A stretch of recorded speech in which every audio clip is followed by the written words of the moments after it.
Morning. It's Saturday, May 7th. And the other day the New York Times wrote an article claiming that U.S. intelligence is helping the Ukraine kill Russian generals. That's specifically what the article headline was. And war being war, given the fact that American bombs and missiles are being flung around the battlefield, like frisbees, they said, or hacky sack balls, or fist-sized rocks, you would think that the Biden administration would ignore the story, because it's not like everybody doesn't know we're doing all this intelligence. And after all, what's the intelligence for? The intelligence is to find out where the enemy is lurking and to do something about it. And this intelligence is not minuscule intelligence. We have drones up there spying and watching. So if it comes in contact with a position that Russians, high-level officers in that position, why wouldn't the Ukrainians go after those people? Why don't you go after, in all wars, the head of the army? You chop off the head, and then you have a great possibility to win.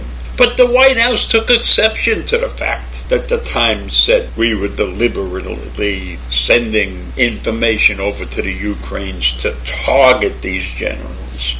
Well, why shouldn't those generals be targeted? That's what they're being targeted for, because they are the heads of the army. So I don't know why the White House took exception to this, except maybe they don't want the Russians to feel that we are persecuting them in some way, or that we're not in favor of them, or we're doing something to destroy their country. And maybe we are doing something to destroy their country. Certainly we're doing something to get rid of Putin. So why take the Times on in this case? We should ignore it. The White House should ignore it, instead of making assholes of themselves by standing up there and saying, no, that's not true. If we're sending intelligence, it has to be used for something. And the next thing you know, they're going to deny that their intelligence helped sink that ship, the Moscow.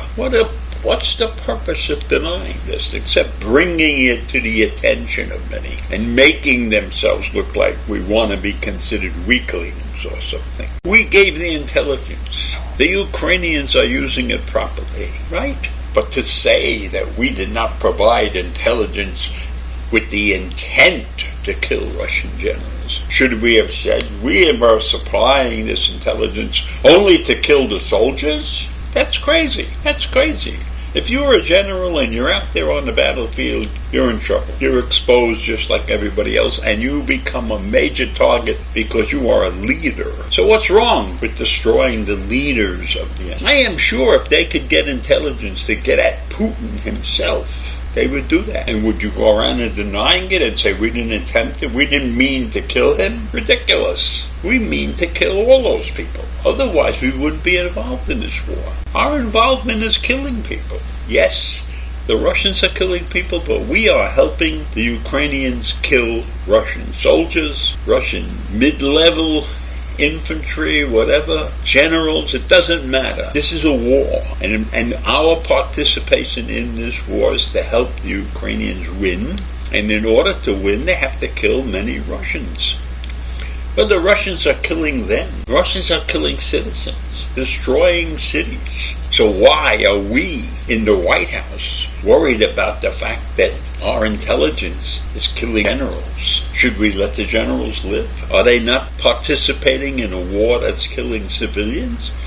If they were true army officers, they would not abide by that. They would not be a party to killing citizens. That's not a fair fight. You trap people in a steel mill and you keep pounding it, and you know there are hundreds of civilians and children, women and children in the basement. That what we want to say? That we didn't attempt to protect those people? I say no. I say no. I say the White House is wrong. The White House shouldn't have complained at all. In fact, maybe they should have stood up and said, the Times is right. We did give that information and we're proud to do it. But no, they're taking the Times to task because they claim the Times is saying something that is not true. But it is true. This is war. This is what war is about. You know, did we spend 20 years in Afghanistan? If we didn't kill the Taliban off, we made a big mistake, right? So, this particular case, we are 100% right. We are sending those Ukrainian fighters who are fighting for their lives and trying to save their desperately destroyed country. We're giving them the information to fight back and to kill as many Russian soldiers and officers as they possibly can. Why are we sending these missiles and these rockets and all of the other deadly devices that we have, and our drones, our intelligence drones? Why are we sending those things if not to kill the enemy? I mean, if the enemy would see all of that stuff and say, hey, we better surrender or get out of here because they got too much intelligence going on, that would be a wonderful thing. But that's not what's happening. That's not what's happening. And for the White House to take a position like, we don't want to kill generals, that's crazy. Absolutely crazy. So that's the situation we are in right now. A crazy, crazy situation. We're trying to help out a country in need, and we have a government that's denying that we're basically trying to help them out, even though we gave them $3 billion in armaments and probably another 20 or 30 billion before this thing will ever be over. There's no reason for us, for the White House, to defend its position. Doesn't matter what people say. People are going to say whatever they want to say. And if we're going to perk up and defend ourselves every single time and tell you that they got it wrong, that's only going to make the situation worse. The White House should be stum. They shouldn't say anything. Or if they want to say something, and say, yes, we did it. And that'll be the end of the argument, right? That's what normal human beings do, to defend yourself every moment of every day. But I guess that's the way it is, and that's the way it's going to be for a while. So I leave you with those crazy thoughts this morning, and I'll see you tomorrow. Bye.